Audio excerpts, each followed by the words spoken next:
Il existe une histoire que l'on raconte sur l'Amérique. Elle dit ceci. L'Amérique est profondément et irrémédiablement brisée. Un pays raciste. La haine se cache à chaque coin de rue. La suprématie blanche prend de l'ampleur. Le Ku Klux Klan renaît. Le fascisme est littéralement à notre porte. Si vous ne faites pas de dons, si vous ne votez pas correctement, si vous ne soutenez pas les bonnes organisations, alors l'obscurité engloutira entièrement ce pays. Une histoire puissante. Elle est racontée à la télévision, imprimée dans les journaux. Elle a été et continue d'être prononcée depuis les tribunes universitaires. Des millions de dollars ont été collectés et des empires d'influence construits autour de cette histoire. Mais en réalité, comment dire cela plus doucement, c'est une histoire fabriquée.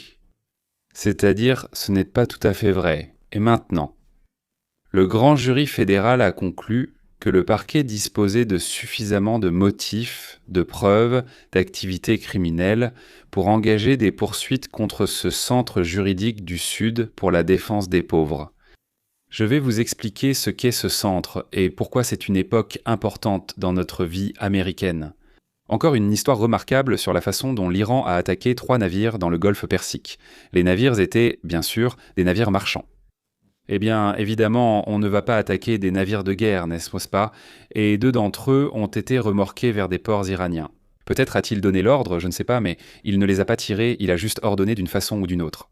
C'est absolument idiot, ça va à l'encontre de toute logique, y compris du bon sens, juste pour dire « Eh bien, je suis Tarzan et me frapper la poitrine ». Mais nous en parlerons plus en détail plus tard. Mais d'abord parlons d'une autre puissante tromperie, de la façon dont le monde tombe encore et encore dans les mêmes pièges, du spectre de Munich qui erre encore dans les couloirs des parlements européens. Le spectre du communisme s'y est déjà installé, mais le spectre de Munich rôde toujours. Nous allons donc appeler cette section quelque chose comme la menace que l'on essaie d'ignorer. Avant de parler de la façon dont l'administration Trump divise les alliés de l'OTAN en loyaux et déloyaux, il vaut la peine de se poser une question que les dirigeants européens ont obstinément évitée pendant de nombreuses années. Au juste, qu'est-ce que c'est l'Iran ? La réponse était connue bien avant le début de cette dernière guerre. Il n'était pas utile de la chercher dans des rapports de renseignement classifiés. Elle était disponible publiquement dans les rapports des inspecteurs internationaux, dans les déclarations publiques de Téhéran lui-même, principalement dans les déclarations publiques de Téhéran lui-même. En mai 1925, l'AIEA a constaté que les stocks d'uranium hautement enrichi en Iran ont augmenté d'environ 50% en 3 mois, plaçant Téhéran à un pas de disposer d'assez de matière fissile pour une dizaine de bombes nucléaires. Ils ont ensuite précisé qu'il y en avait assez pour 11 bombes. Selon les données du commandement central américain, déjà en 1922, l'Iran disposait de plus de 3000 missiles balistiques. Ce sont de différents types. En 1926, l'estimation faisait déjà état de plus de 2000 missiles de moyenne portée. Ce chiffre continuait d'augmenter. Ce n'est pas une menace abstraite quelque part là-bas au Moyen-Orient. Cela nous concerne tous. L'arsenal iranien, composé principalement de missiles d'une portée de 1300 à 2000 km, couvre tout le Moyen-Orient, ainsi qu'une grande partie de l'Europe du Sud et centrale. Parmi les cibles potentielles, les grandes villes, moyennes. La Méditerranée. J'ai failli dire le Moyen-Âge. Et en novembre 1925, l'Iran a annoncé avoir développé avec succès un missile balistique intercontinental. Et ils ont déclaré qu'il pouvait parcourir 10 000 km. Eh bien, Londres, Berlin, messieurs. Ainsi que Washington et New York. Le secrétaire d'État Rubio a annoncé que le pays produit plus de 100 missiles balistiques par mois. Le pays, c'est l'Iran. Les sanctions n'ont pas arrêté le processus. Les services de renseignement européens et des journalistes indépendants ont constaté d'importantes livraisons de précurseurs chimiques pour carburant de fusées en provenance de Chine. Au total, environ 3000 tonnes, et cela après le rétablissement du régime de sanctions. Nous n'avions pas affaire à un pays, mais à un mystère, cachant discrètement un modeste programme nucléaire au cas où. Eh bien, disons, pour ainsi dire, une vipère dangereuse, un serpent, un cobra. Quel serpent là-bas? Une gurza. C'était un pays qui, de manière planifiée, développait ouvertement et méthodiquement des capacités pour lancer une frappe nucléaire sur des cibles allant de Tel Aviv à Rome. et le monde entier le voyait. L'Europe regardait et se taisait. L'Europe a-t-elle vu cela ? Sans aucun doute. Les renseignements européens consignaient les livraisons de précurseurs, diffusés comme des rapports confidentiels et négociaient depuis longtemps les accords nucléaires. L'Europe a tout vu et a préféré convaincre. Se convaincre que la menace ne la concerne pas, que c'est un problème régional, qu'ils ne se battent eux qu'avec Israël, que la diplomatie n'est pas encore épuisée, que le plus important est de ne pas les provoquer.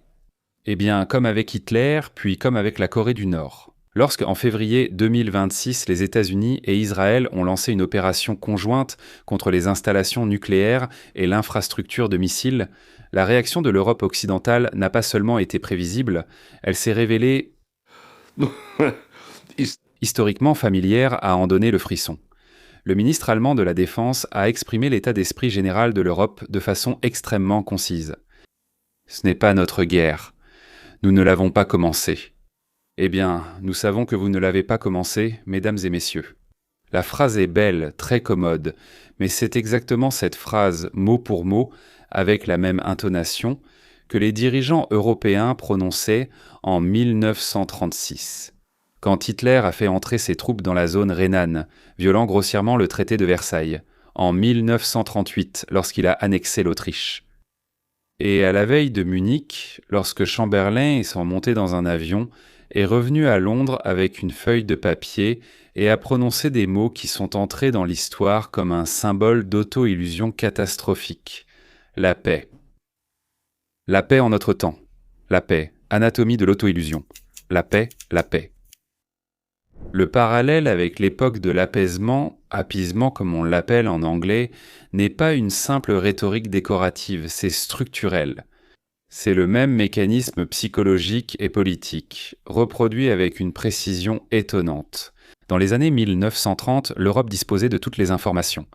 L'Allemagne violait ouvertement le traité de Versailles, se réarmait à une vitesse tout simplement inédite, absorbait des territoires les uns après les autres. À chaque fois, on trouvait une explication pour justifier pourquoi cette étape en particulier ne justifiait pas encore une réponse ferme. La zone rhénane, territoire allemand, historique, l'Autriche, eh bien, elle voulait elle-même l'unification. Regardez comment les gens accueillent les troupes. C'est comme ça au tribunal, non ? Les Allemands y vivent. N'est-il pas logique qu'ils veuillent faire partie de l'Allemagne ? Chaque concession semblait localement raisonnable. Mais de façon systémique, chacune était un pas vers la catastrophe. Il a reproduit ce schéma avec une habileté remarquable. Pendant des années, des négociations ont eu lieu en plusieurs cycles dans de belles capitales européennes, avec des protocoles et des déclarations conjointes. Ils donnaient l'impression d'un progrès diplomatique. Vous voyez, la diplomatie fonctionne. En même temps, les centrifugeuses ne se sont pas arrêtées un seul jour. Le programme de missiles s'est intensifié et le réseau de proxys du Yémen au Liban s'est étendu. Le ministre iranien des Affaires étrangères a déclaré publiquement que le pays limitait délibérément la portée de ses missiles à 2000 km. Cela rassurait l'Europe pendant que les ingénieurs dans des complexes secrets travaillaient sur des systèmes intercontinentaux. La diplomatie servait de couverture et non d'alternative. L'Europe, comme dans les années 1930, préférait croire aux paroles plutôt qu'aux actes. Elle préférait l'espoir, comme il disait, à l'analyse. Nous préférons espérer plutôt que réfléchir. Pourquoi réfléchir ? Espérons simplement. La foi. La seule différence avec Munich est la suivante. À l'époque, il y avait au moins le sentiment qu'il fallait faire un choix. Les dirigeants d'alors, en faisant des concessions, comprenaient qu'ils faisaient des concessions. Les élites européennes d'aujourd'hui, apparemment, sont sincèrement convaincues que la menace ne les concerne pas. Tant que les missiles volent vers Tel Aviv, elles sont à Berlin. Ce n'est plus de la lâcheté.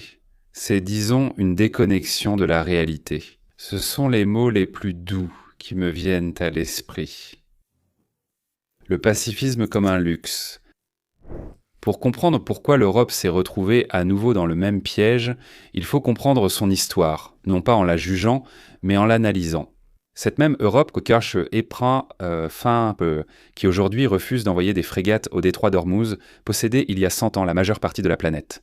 Vous vous souvenez ? L'Empire britannique, l'Empire français, l'Empire portugais, Empire colonial. C'était une Europe agressive, expansionniste, qui utilisait la force comme un instrument politique ordinaire. Cette Europe-là n'attendait pas l'accord de la communauté internationale. Его и составлял. Deux guerres mondiales, qui ont coûté la vie à des dizaines de millions de personnes sur le sol européen, ont provoqué un bouleversement civilisationnel irréversible. L'Europe a traversé un traumatisme collectif d'une telle ampleur qu'elle a repensé sa propre existence. Elle a repensé la nature du pouvoir et son application. Elle a misé sur un modèle d'existence fondamentalement différent. Le dialogue au lieu de la force. Intégration plutôt qu'expansion. La puissance douce avec la puissance dure. Ce choix vient non de la faiblesse, mais d'une sagesse née de la souffrance. Seulement cette sagesse ne s'est pas révélée sage.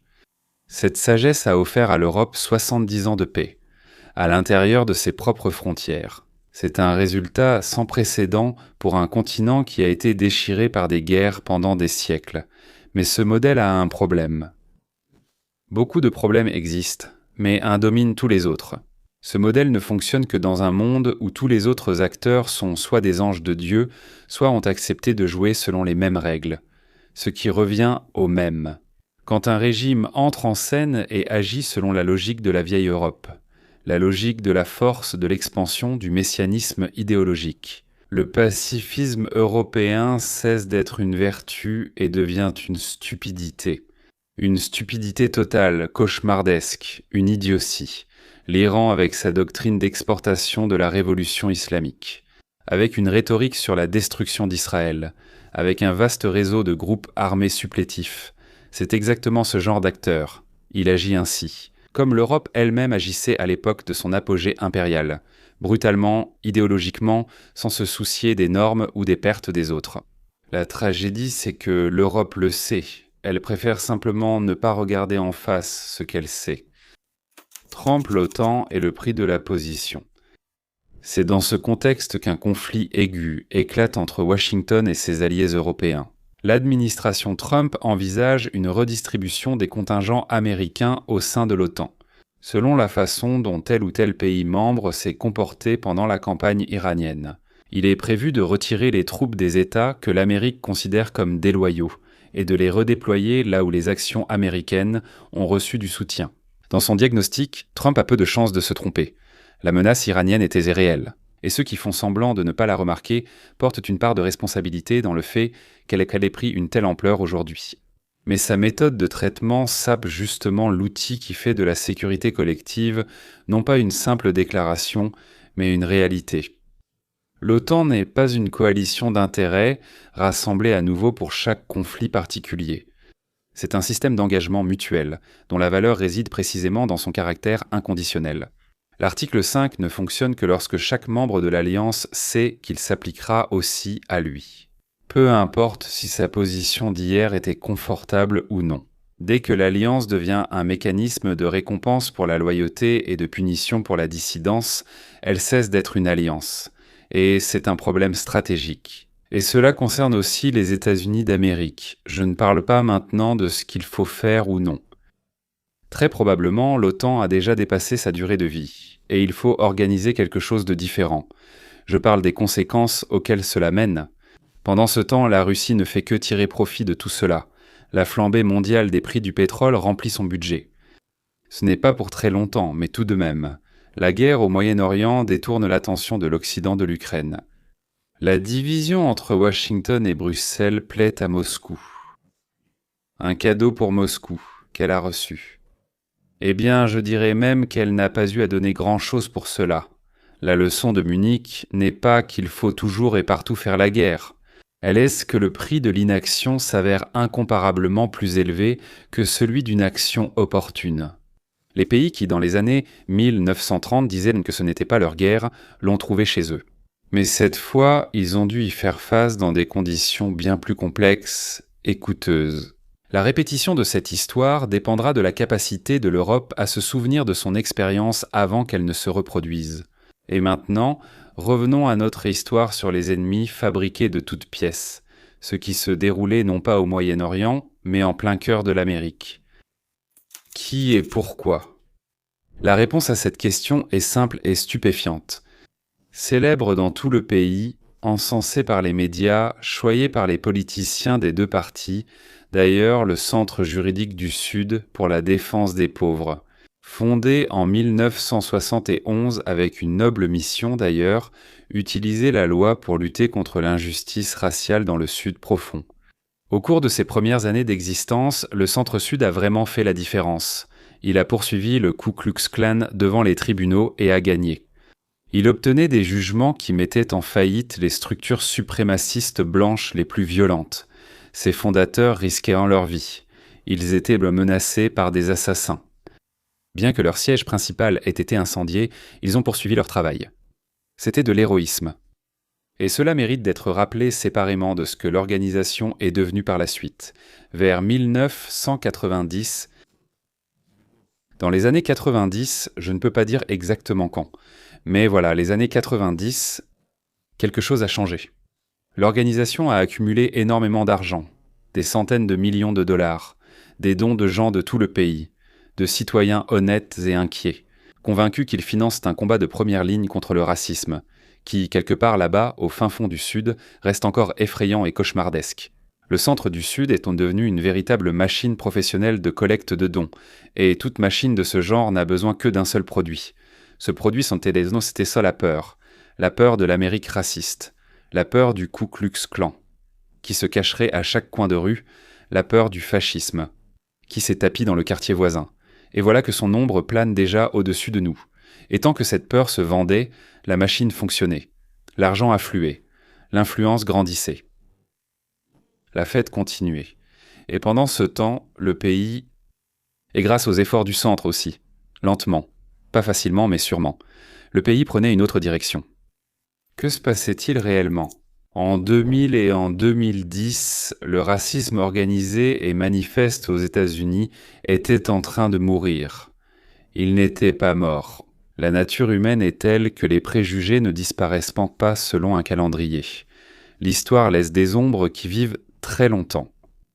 Mais le racisme, en tant que mouvement, en tant qu'institution, en tant que force politique organisée, était pratiquement en train de s'effondrer sous son propre poids, sans l'aide de qui que ce soit. Le Ku Klux Klan comptait, à l'apogée de son influence dans les années 1920, entre 4 et 6 millions de membres, tout à fait ouvertement. En plein jour, il défilait à Washington, sur Pennsylvania Avenue. Et au début des années 2000, il s'était réduit à 5000 membres dans tout le pays. Dispersés, vieillissants, ruinés, se disputant entre eux pour les cotisations des membres. Et pour de petites divergences idéologiques, ils se réunissaient dans des garages ou des salons empruntés. Et ils n'arrivaient pas à attirer quelqu'un né après l'époque d'Elvis Presley. Les organisations néo-nazies étaient dans le même état de décomposition. Les sites web s'effondraient, non. Il y avait plus de journalistes et de contre-manifestants au rassemblement que de partisans.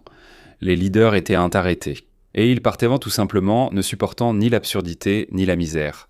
L'Amérique, imparfaite, contradictoire. Jamais elle ne cesse de s'autocritiquer. Elle remportait une longue bataille contre la haine organisée. Telle était la vérité. Mais la vérité s'est avérée terrible pour les affaires. 3 millions de dollars pour entretenir le feu. Le 21 avril 2026, le ministère de la Justice des États-Unis a annoncé qu'un grand jury fédéral avait inculpé le Centre-Sud pour la défense juridique des pauvres. 11 chefs d'accusation, 6 pour fraude électronique, 4 pour fraude bancaire, entente visant à blanchir de l'argent. L'essence de l'accusation frappe par son ironie monstrueuse. Entre 2014 et 2023, le Centre du Sud a secrètement transféré plus de 3 millions de dollars, de l'argent donné par des Américains de bonne foi, convaincus qu'ils luttaient contre le racisme, qu'ils aidaient les gens. Cet argent était donné, et il était transmis à ceux qui étaient impliqués dans la violence. Des groupes extrémistes. Quel groupe, me demanderez-vous? Je vais vous répondre. Ku Klux Klan, Nation Aryenne, Mouvement National Socialiste. Union du droit. Et pour dissimuler ces paiements, l'organisation. Quelle organisation? Le Sud, celle-là même. Apparemment, ils ouvrirent des comptes pour des sociétés fictives.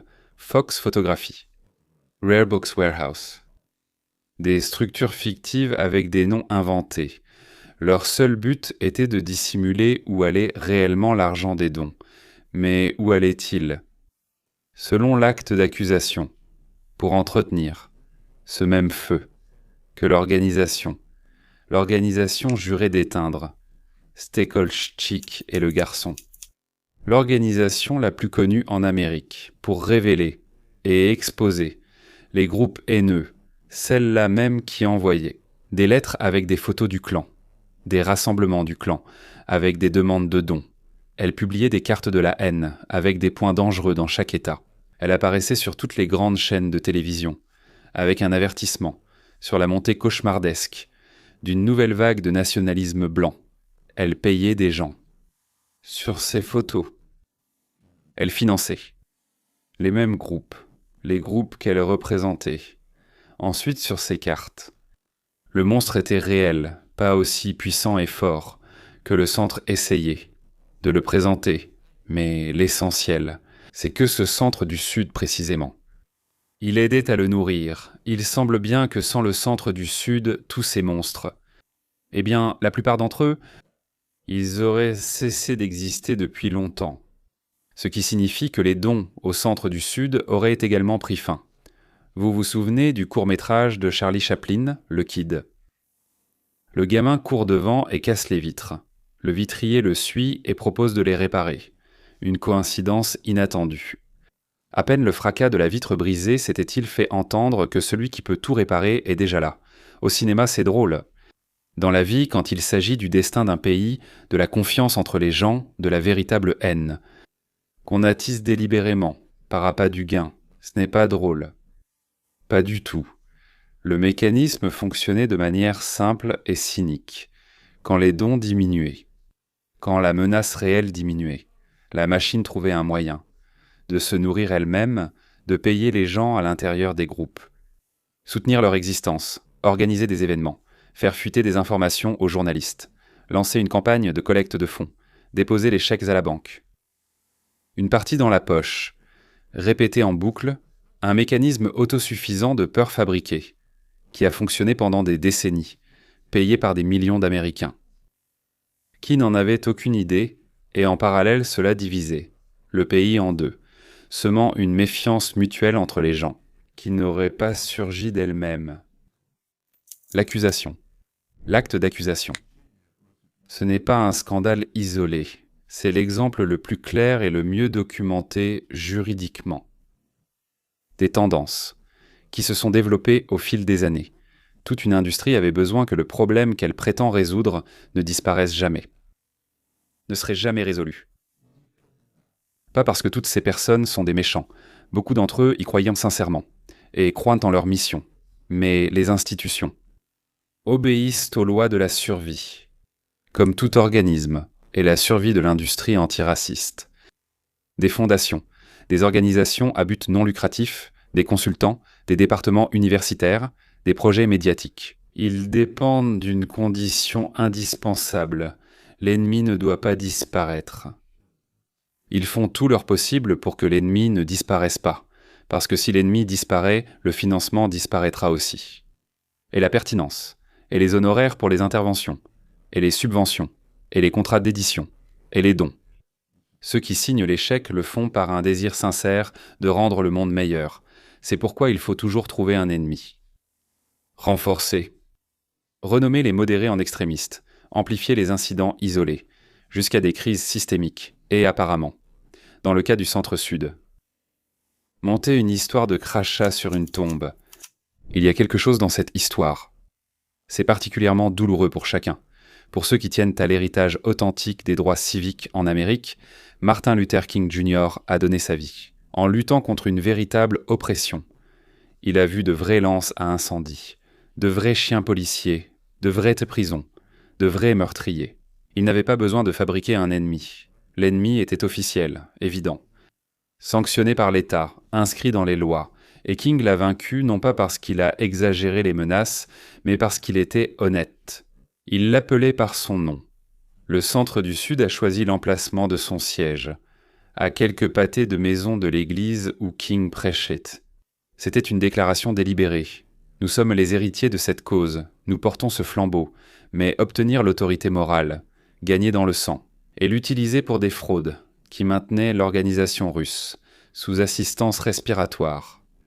Pour son propre profit, ce n'est pas porter le flambeau, c'est cracher sur la tombe la vraie Amérique. C'est ce que cette histoire nous dit, sur l'Amérique elle-même, pas sur l'Amérique. Celle que vendait le centre du Sud, sombre, incorrigible, qui exige une aide financière sans fin, une intervention politique. Non, parlons de la véritable Amérique, de l'Amérique, où les mariages mixtes étaient encore récemment illégaux dans de nombreux États. Soutenu par la majorité de la population, de l'Amérique où un homme noir a gagné 2 fois, à l'élection présidentielle, alors que, pour la plupart, notre électorat est blanc, de l'Amérique, où chaque grande institution, chaque entreprise, chaque université, chaque agence gouvernementale, au cours des 30 dernières années, ont travaillé activement et avec persévérance à élargir les opportunités, pour ceux qui en étaient auparavant privés. De mon point de vue, le pendule est allé trop loin dans l'autre sens. Mais au moins, ils ont travaillé. L'Amérique est-elle parfaite ? Non. Le progrès est réel, mais il n'est jamais définitif. À 100%, les préjugés font partie de la nature humaine. L'Amérique est composée de personnes. Cela peut sembler étrange à certains, mais les Américains sont aussi des êtres humains. Mais c'est l'histoire d'un pays. Tellement imprégné de haine qu'il faut un appareil d'urgence permanent pour lutter contre la vague russe inarrêtable. Ce récit a toujours davantage profité à certains qu'il n'a été véridique, bien davantage. Et pour conclure, mesdames et messieurs, je pense quand même que nous avons de nombreuses raisons d'être optimistes, alors ne désespérez pas, car malgré toute l'amertume de ces 2 histoires, la fabrication américaine d'ennemis, il y a en elle quelque chose de fondamentalement important et d'encourageant. La vérité finit toujours par éclater au grand jour. Tôt ou tard, parfois tard. Mais elle finit par éclater. Un grand jury fédéral. J'ai déjà expliqué ce que c'est. Il a examiné les preuves. Il a prononcé des inculpations. Aucune réputation, aucune marque, ni des décennies d'éloges de la part des politiques et des médias ne les ont placés au-dessus de la loi. Le parquet agit, les documents seront examinés. Au tribunal. Le pays regarde cela en face. C'est ça, l'Amérique. Dans sa forme normale, ordinaire, est la meilleure. Je dirais dans sa véritable expression. Pas un pays sans erreurs, mais un pays capable de reconnaître ses erreurs. Les nommer, les examiner, et les juger. Réfléchissez au chemin parcouru par ce pays, de l'esclavage à la Constitution. Qui garantit l'égalité à tous, des lois Jim Crow au mouvement des droits civiques, qui a changé la nature même de la nation et inspiré le monde entier. D'un pays où le mariage interracial était un crime, à un pays où la plupart des gens ne comprennent même pas comment une telle chose a pu être interdite. Ce n'est pas de la rhétorique, c'est la véritable mesure du mouvement. Vraiment du début à la fin. Nous sommes partis d'ici, nous sommes arrivés ici, lentement, douloureusement, pas en ligne droite, mais inexorablement. Et maintenant, nous allons découvrir, ceux qui criaient le plus fort, qu'un tel mouvement n'existe pas. L'Amérique s'est bloquée. Ils entretenaient délibérément le feu, que ce mouvement était censé éteindre. Cela signifie une chose. La véritable Amérique est meilleure que ce qu'on nous a raconté. Le progrès est réel, plus que ce qu'on nous laissait voir, l'immense majorité des Américains. De toute origine, de n'importe quel coin du pays. Ils ne veulent pas vivre dans un pays de haine. Ils vont travailler. La plupart élèvent des enfants. Ils saluent leurs voisins. Peu importe la couleur de leur peau ou la forme de leurs oreilles, et ils souhaitent la même chose aux autres, ce qu'ils veulent pour eux-mêmes. Voilà la véritable Amérique. Celle que les caméras montrent rarement, parce qu'elle ne génère pas de clics. Non, c'est « Ah, ils l'ont tué ». Ils collectent des dons, ils ne font pas carrière en tant que combattants contre le racisme. Revenons à l'Europe une seconde. Les dirigeants européens ont de nouveau montré une faiblesse bien connue, face à la menace, qu'ils ne veulent pas voir. Munich. 2026 opération Charlie Chaplin. Touchante et amusante à l'écran, elle est effrayante et répugnante, dans la version du centre-sud, pour lutter contre l'agression, contre la pauvreté, À mon avis, c'est contre la pauvreté et le bon sens, la fabrication d'un ennemi, afin d'obtenir des financements pour lutter contre lui. Ce n'est pas une invention d'aujourd'hui. Mais d'après l'expérience précédente de telles manipulations, nous savons qu'un ennemi fabriqué ne vit pas éternellement. Il demande un entretien constant, des mensonges constants, de l'argent en permanence. La vérité, elle, ne demande rien. Elle existe tout simplement. Et tôt ou tard, elle finit par percer, à travers n'importe quelle construction. Soyez prudents avec cela. Faites attention à ceux que vous payez pour punir vos ennemis. Ils peuvent avoir leurs propres raisons. Faire en sorte que ces ennemis ne disparaissent jamais. Faites confiance au pays, qui finit toujours par les dévoiler. Faites confiance au système qui avance lentement, difficilement, pas parfaitement, mais qui fonctionne. Faites confiance aux gens qui, pour la plupart, veulent simplement vivre en paix, dans la dignité, en harmonie avec leurs voisins. Voilà la véritable Amérique. Voilà ce que c'est. La véritable Amérique. Et elle est plus forte que ceux qui profitent de sa peur. Même s'il y a des périodes, des cataclysmes, etc. Mais ensuite, nous cachons tout cela, nous le surmontons, et nous revenons sur la voie qui est la nôtre. Au revoir.